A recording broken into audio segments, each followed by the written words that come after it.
Okay, so Matt, I'm pulling up the Dalbar QAIB Quantitative Analysis of Investor Behavior report as at December 31st, 2021.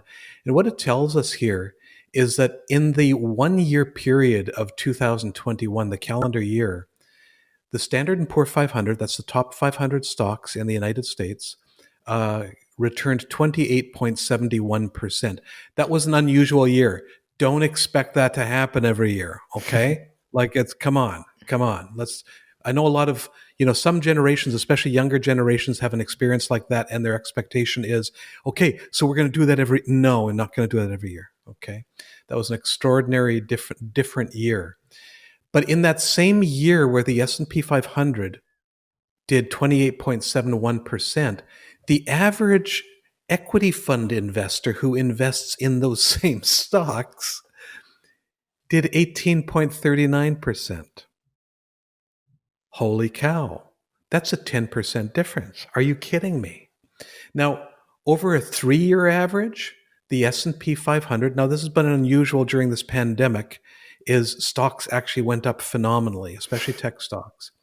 The S&P 500 averaged in the past 3 years ending December 31st, 26.07%. Again, this doesn't always happen. The average equity fund investor, 21.56%.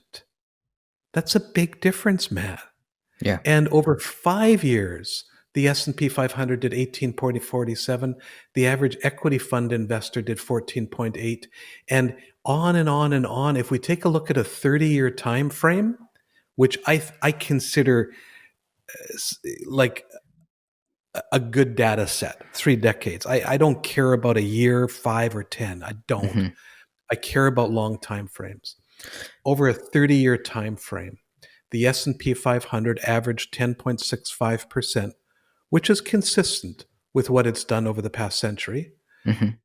The average equity fund investor, 7.13%. That's like 3.5% less than the benchmark. Now, does this mean that everybody should just go out and buy the S&P 500? Well, technically, if people did that and just stuck with their guns, they would probably have a good experience. But I people want to don't do. interject here. Yeah, Didn't what? didn't Warren Buffett instruct his estate to just put everything into the S&P once he was gone, Yeah, or something absolutely. along those lines? Yeah, and he also had a bet with, the top hedge fund managers who are the masters of monstrous fees and, trying to guess the future, which they can't. Okay, um, but the thing about what Buffett said is that, yeah, it's true. But Buffett is also known as the man who's got probably the best investor discipline in the world. Yeah. Like he's got an investment philosophy that is rock solid and they don't deviate from it. Hmm. I got to be honest with you. Most people without professional advice don't. Yeah. Okay. It is hard to maintain the discipline and grit that you require to do the things that you don't want to do, which is stay in the market when it's down Yeah. But and here's the thing. don't get too excited when it goes up either. Yeah. Okay. When we go back to that Warren Buffett example of putting everything into the S&P when he's Yeah. gone, people Yeah. look at that as the Bible when it comes to investing and the whole reason why that argument works. The unfortunate thing is they don't realize that he has some insight. He has a lot of insight. The reason he makes it so clear and specific and achievable is because he knows that people are going to screw it up.